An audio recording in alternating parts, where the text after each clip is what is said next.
쓴뿌리는 히브리서에 있는 말씀인데, 쓴뿌리가 올라오면 사람을 더럽게 한다, 그렇게 되어 있어요.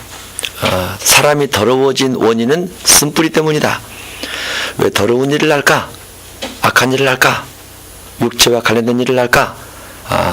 쓴뿌리 때문에 그렇다. 쓴뿌리 결과가 더러움으로 나오는 거죠. 그럼 반대로 쓴뿌리가 없으면 더러운 일을 하지 않는가? 그럴 수 있어요. 쓴뿌리의 반대는 단뿌리죠. 단뿌리가 많으면 단 일을 하죠. 쓴뿌리가 많으면 쓴 일을 하죠. 안 좋은 일을 하게 되고 좋은 일을 하게 되고. 쓴뿌리의 결과, 어떤 뿌리가 내 안에 있고 내 안에 있는 뿌리에서 싹이 나오고 줄기가 올라오고 잎이 나오고 꽃이 피면서 열매가 주어지게 됩니다. 근데 이 뿌리가 단뿌리냐 쓴뿌리냐, 쓴뿌리일 경우에 잘못된 열매를 맺는다는 거죠. 단뿌리일 경우에 좋은 열매를 맺는다는 거죠. 그러면 쓴뿌리가 전혀 없는 사람은 누구인가? 예수님이죠. 그러니까 그게 이제 고민이죠. 내가 예수님 닮아야 되는 거죠. 그러면 예수님 닮지 못하는 것은 쓴뿌리가 있는 거예요. 쉽게 말하면 성격이나 행동이나 습관이나 말이나 뭐 그런 부분에서 예수님 닮지 못한 부분이 있다면 쓴뿌리가 있는 것이다. 모델이기 때문에 가장 완벽한 모델이죠. 많은 사람들이 모델을 정할 때 저 정치인, 경제인, 뭐 연예인, 뭐 식구 중에 누구, 뭐 교회 중에 누구, 저 사람만 같으면 더 괜찮을 것 같아. 그런데 그 모델은 다 잘못된 겁니다. 왜냐면 그 삶 속에도 뭔가 쓴뿌리가 있을 수가 있거든요. 예수님만이 유일하게 하나님 아들로서 쓴뿌리가 없는 분입니다. 그럼에도 불구하고 예수님도 나름대로 쓴뿌리가 없을 수는 없는 환경 속에 있죠. 그래서 겟세마네 기도에서 했던 기도가 그런 겁니다. 하나님의 아들인데 어떻게 그렇게 기도할 수 있을까? 예수님 어떻게 그렇게 기도할 수 있을까? 아버지, 이 잔을 어서 주시옵소서. 할렐루야. 그렇게 해야 되잖아요. 그런데 이 잔을 여기서 지나가게 하옵소서 했단 말이죠. 아버지께서 예수님에게 잔 받으라. 예수님께서 아니옵니다 했단 말이죠. 왜냐하면 예수님의 내면에 쌓인 어떤 아픔이 있었기 때문에. 근데 예수님처럼 그렇게 아버지 앞에 기도를 하면서 자기 내면에 있는 무언가를 꺼내서 기도할 수 있다고 하면 그 쓴뿌리가 치유된다라고 볼 수 있는 것이죠. 그리고 예수님은 그렇게 기도를 했어요. 예수님의 겟세마네 기도에 대한 오해 몇 가지가 있는데요. 예수님은 중보기도 하시고 늘 우리를 기도하시고 십자가 우편을 기도하시고, 겟세마네 기도는 누구를 위한 기도입니까? 자신만을 위한 기도라는 거. 자신만을 위한 기도. 그것도 기도를 얼마나 오래 했어요?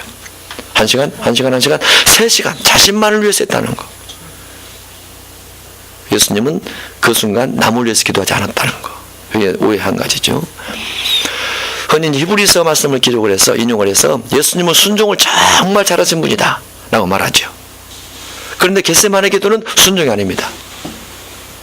아버지께 주신 잔을 지나가게 하옵소서 이렇게 했기 때문에 사실 순종이 아니에요. 거기는 그런 부분이 예수님에 대한 오해 부분이 있습니다. 아버지는 예수님의 기도를 하면 100% 들어주신다. 그게 자동으로 들어지는 것처럼 그렇게 생각되는 경향이 있는데 그것도 오해입니다. 예수님은 처절하게 기도했다는 거, 눈물로 기도했다는 거, 엄청난 기도를 소리내어서 쏟아붓었다는 거, 그리고 응답하심을 얻었다는 것. 그것을 히브리서에서는 심한 통곡과 눈물로 간구와 소원을 올렸고 이렇게 되어 있어요. 저절로 응답받는 분은 아니죠. 그럴 수 있는 분임에도 불구하고 하나님 앞에 응답받는 과정 속에서는 처절한 기도, 눈물 뿌린 기도, 간구와 소원을 올렸던 기도가 있었다는 거. 그게 예수님에 대한 오해들입니다. 그런 부분이 우리가 고민해야 될 한 부분이에요. 예수님을 닮는 것이 가장 이상적이다. 예수님이 어떤 모습을 닮아야 되는가? 이사야 53장의 기본 모델이 있습니다. 예수님이 땅에 쭉 살아가시면서 겪었던 일, 이사야 53장의 모델이에요. 끊임없이 누군가를 사랑하기 위해서 자신을 헌신적으로 희생했던 예수님의 모습, 그게 최고의 모델입니다. 누군가를 사랑하기 위해서 자신을 헌신하고 자신을 구부리고 고운 모양도 본체도 풍채도 흠모할 만한 것도 아무것도 만들어 가지 못했던 예수님의 삶, 그게 예수님의 모델이죠. 거기에 기준을 둔다고 하면 우리는 그래도 별로 쓴뿌리 없는 것이죠. 거기에 기준을 둔다고 하면. 근데 이제 그 모습은 예수님께서 이 땅에 고난받는 종으로 오셔서 모든 사람을 대속점을 두게 한 부분이 있기 때문에 완벽한 모델은 아닙니다. 만약에 우리가 이사야 53장에 예수님만 담는다고 하면 다 나사로가 돼야 돼요. 모두 다 나사로가 돼야 돼요. 재산 다 팔아서 헌납하고 병들고 부자사에 떨어지는 걸 배불리 하고 그렇게 살아야 됩니다. 그런데 예수님은 이사야 53장의 부분을 가지고 마태복음 26장 27장 죽으심까지 성취하시고 끝나버립니다. 그 부분은. 그리고 부활하시죠. 부활하신 모습은 아주 멋진 모습으로 죽기 전에 전혀 알아볼 수 없을 만큼 변화된 모습으로 부활하신 후에는 그 다음에 썩지 않는 모습으로 영광스러운 모습으로 영원하신 모습으로 확 바뀌어지게 되죠. 그래서 이 두 부분, 고난받는 예수님의 모습과 부활하신 예수님의 모습을 우리가 둘 다 간직하고 있는 것이 우리가 추구해야 될 인성 또는 모델의 중심이다. 중요한 요점이 거기에 들어있다 이렇게 볼 수 있습니다. 거기에서 벗어나면 뭐 쓴뿌리다 단뿌리다 뭐 이렇게 볼 수 있는데요. 두 번째, 고민하기. 어떤 사람이 가장 훌륭한 사람이고 하나님이 원하시는 사람인가 해서 요한복음 15장 13절을 기록했습니다. 요한복음 15장 보겠습니다.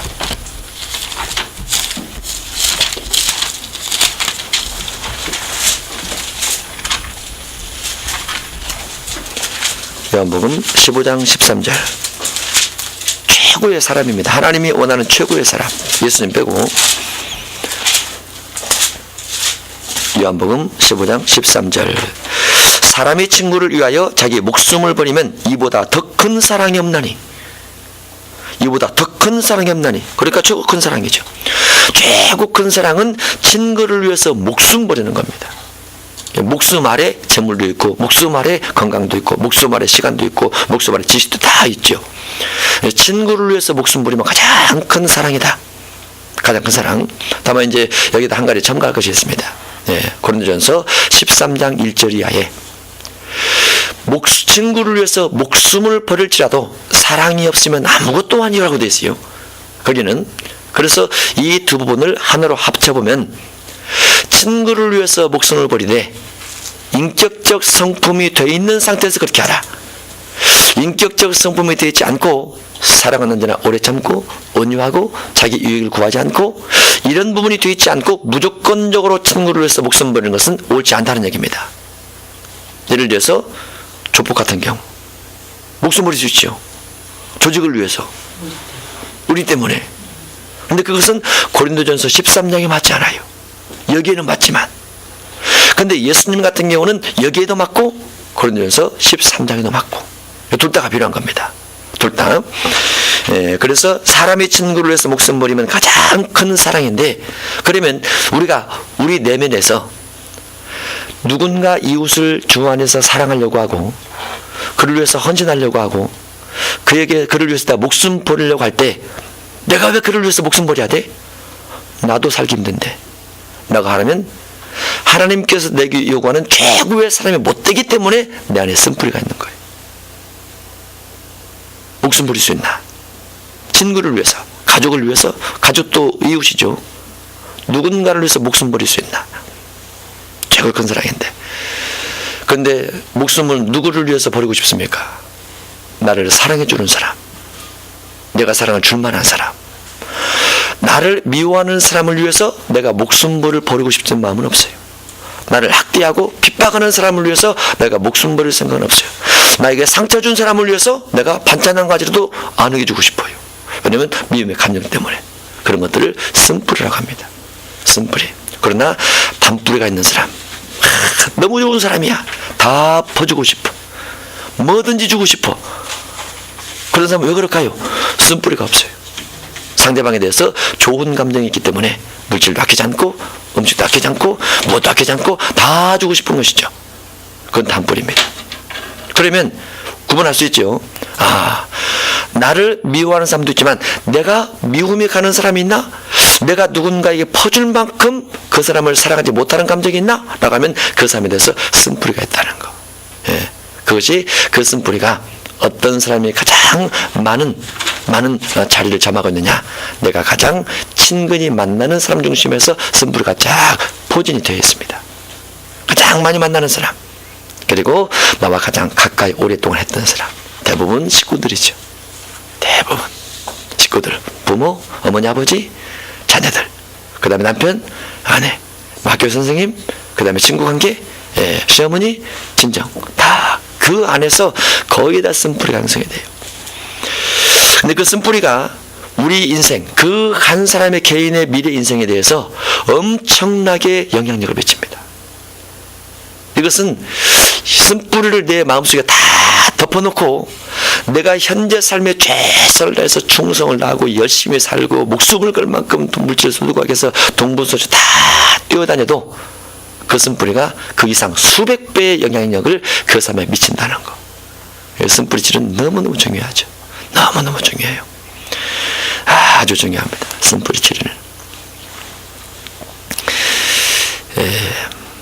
또 하나 무엇을 고민해야 되냐면, 하나님의 사람이 된다는 것은 무엇인가? 우리가 그리스도인인데 하나님의 사람이 된다는 무엇인가?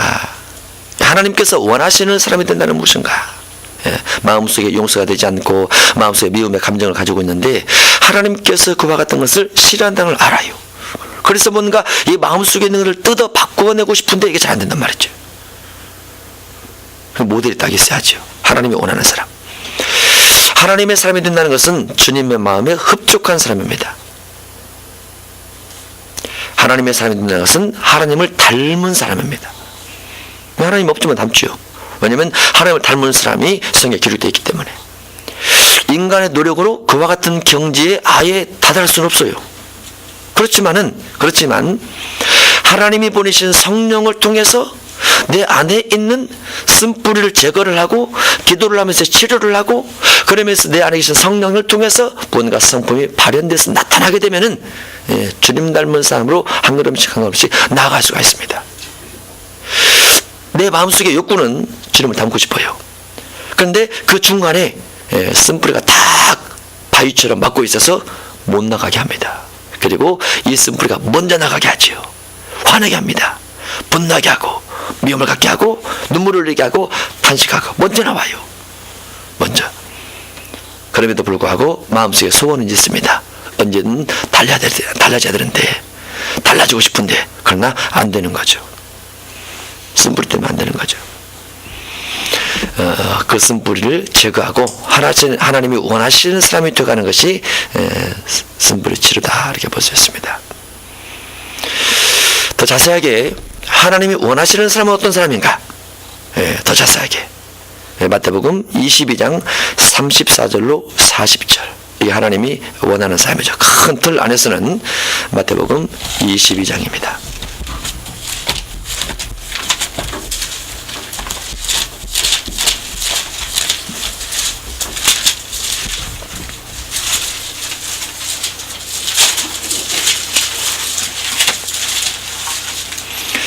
우리가 우리의 삶에 바쁘다 보니까 이런 부분을 망각할 때가 있어요. 하나님에 대한, 이웃에 대한, 내 자신에 대한 부분을 망각할 때가 있지만은 그래도 마음속에 늘 성경 전체에 대한 주제 이것을 늘 품고 있어야 됩니다. 마태복음 22장 34절에서 40절 함께 읽습니다. 시작.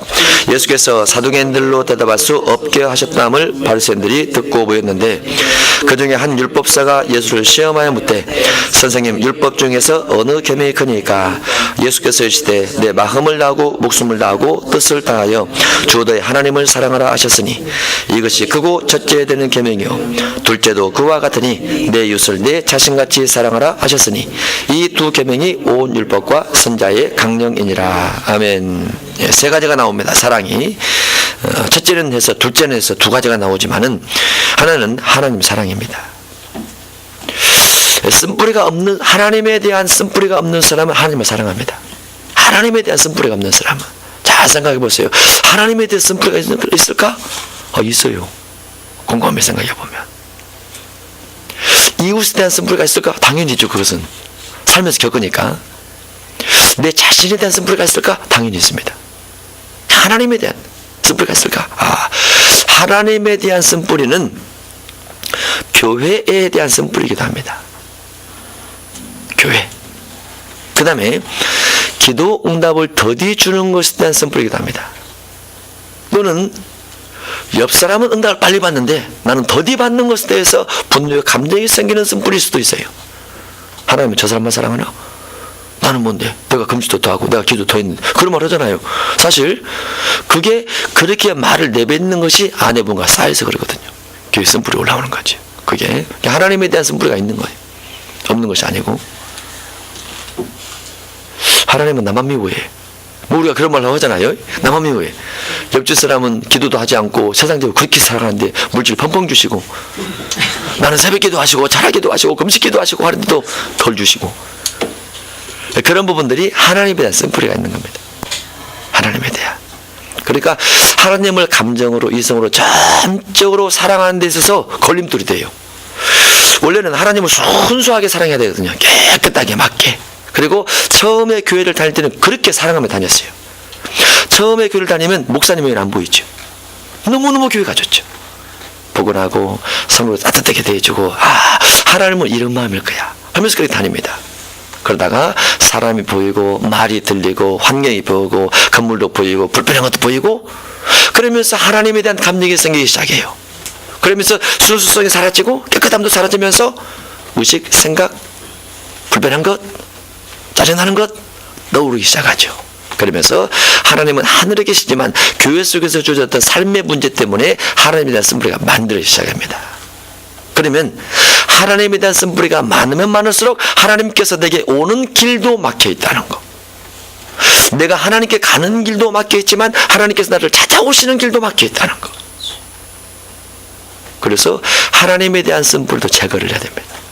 사실 그런 부분도, 그런 부분 있는 거 잘 생각해 보세요.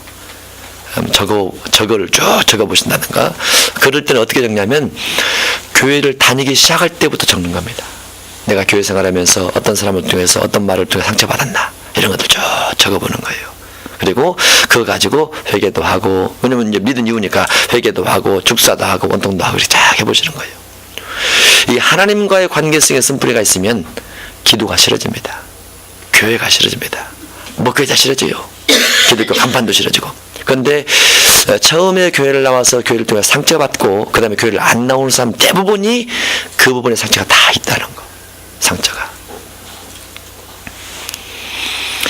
하나님이 사랑하는 것은 하나님의 우리에게 요구하신 법인데, 그 사랑 부분이 있으려면 반드시 쓴뿌리 처리가 필요하다. 그 다음에 이웃 사랑입니다. 이웃을 사랑하라. 주님, 저 사람 빼고요. 그죠? 이웃을 사랑해야 되는데 주님 1, 2, 3, 4에서 저 사람은 나중에 사랑하겠습니다. 10년만 기다려주세요. 저 사람도 빼고요. 저 사람은 곰곰이 생각 좀 해보고요. 그럼 저 사람을 사랑하라. 그 사람은 내게 얼마나 잘해주는데요. 그거죠? 잘해주는 사람은 쓴뿌리가 없어요. 근데 그 사람이 나에게 잘해준다, 잘 못 대해준다, 이것은 기준은 어디에 있느냐? 그것은 자기예요. 하나님이 원하는 기준은 아니에요. 내가 만든 법에 내 주변에 있는 사람을 잣대로 정해서 비판하고 정죄하고 용서하지 않고 미화하고 하면서 다 길을 막아놨어요. 하나님은 안 그러는데. 그래서 쓴뿌리는 누가 만드는 거냐면 상대방의 기회를 제공하기도 하지만 사실은 내 감정에 맞지 않는 나 때문에 쓴뿌리가 생기는 거예요. 그래서 남 탓하지 말자. 이게 쓴뿌리입니다. 자기를 바라보는 눈이 있어야 된다. 그러면서 그래도 그것이 안 될 때는 남을 탓하되 기도 가운데서 탓을 하면서 치료를 받자. 그렇게 하면 됩니다. 그렇게 하면 이웃을 사랑해야 되는데, 예수님의 관점에서는 예수님이 쭉 사랑한 사람이 있죠. 여러 사람이 있어요. 근데 예수님도 바리새인들을 만날 때 화가 납니다. 분노가 끌어오르죠. 훨씬 더 이렇게 분노가 끌어올라요. 왜냐면 예수님의 사역을 자꾸 방해를 하니까, 자꾸 막으니까. 그래서 명령을 하죠. 훨씬 더 지옥 갈 것이다. 이렇게. 바울도 로마에서 복음을 전파하는 사도행전 끝부분에 가면은 로마에 있는 유대인들이 와서 예수님 말씀을 가르쳤는데 거절을 하니까 화가 났어요. 그래서 이방인으로 가리라. 이방인으로 가리라. 너희가 하지 않으리라. 이렇게 말을 합니다. 그것도 많이 쌓여서 그렇다고 봐요. 쌓여서. 다윗의 아버지 이새가, 다윗 아버지가 이새죠. 이새가 사무엘이 그랬어요. 자식들을 불러오시오. 이 중에서 왕이 될 사람이 있습니다. 싹 불러오죠. 누구만 빼고 왔어요? 다윗만 뺐어요. 왜냐하면 아버지 이새의 마음속에는 다윗은 죽여도 못 끼는 거예요. 왜냐하면 경험을 해보니까. 다윗을 경험을 해보니까 저놈은 들에서 양이나 치고 곰이나 고 장난이나 하고 싸움이나 하고 이런 것만 전문가지, 왕이 돼서 국가를 통치하고 이런 것들이 마음에 안 든다고 말이죠. 아버지 마음속에는. 그래서 사무엘이 불러오라고 했을 때 아주 빼버린 거죠. 자기 경험을 안 맞으니까. 그러면 아버지 이새는 다윗에 대해서 쓴뿌리가 속에 확 있다는 거죠. 그래서 아예 빼버린 겁니다. 그러나 하나님의 관점에서 그것이 아니죠. 여긴 왕될 사람이 없다. 또 없느냐? 그러니까 막내가 있는데요. 그렇죠. 양치고 있습니다. 너 그를 데려오라. 딱 오니 하나님께서 사무엘 마음속에 이가 크니 그에게 기름 부어 왕을 세우라 말하죠. 쓴뿌리 기준은 하나님께서 내 마음속에 원하시는 거룩함이 있는데, 나라는 사람의 삶의 경험이 누군가를 보고 맞지 않을 때 쓴뿌리가 생길 수 있다는 거. 이게 상대방 탓도 되지만 내 탓도 된다는 거. 이 두 개를 같이 봐야 됩니다. 왜냐면 그래야 치료가 돼요. 치료가 좀 그래야. 이웃사랑입니다. 하나님이 원하시는 것은 이웃을 사랑하다. 원망 없이, 원한 없이, 상처 없이 모든 사람을 고루 사랑할 수 있어야 된다. 비록 상대방이 악한 일 하고 나쁜 일 하도 그럼에도 불구하고 선과 악에 대해서 명확하게 구분해서 아니요 라고 말할 수 있어야 되지만은 죄인은 미워도 죄인까지 미워하면 안 된다는 거. 사람만큼은 사랑해야 된다는 거. 그래야 쓴뿌리가 치료가 된 겁니다. 여러분은 누구를 만나도 할렐루야 할 수 있어야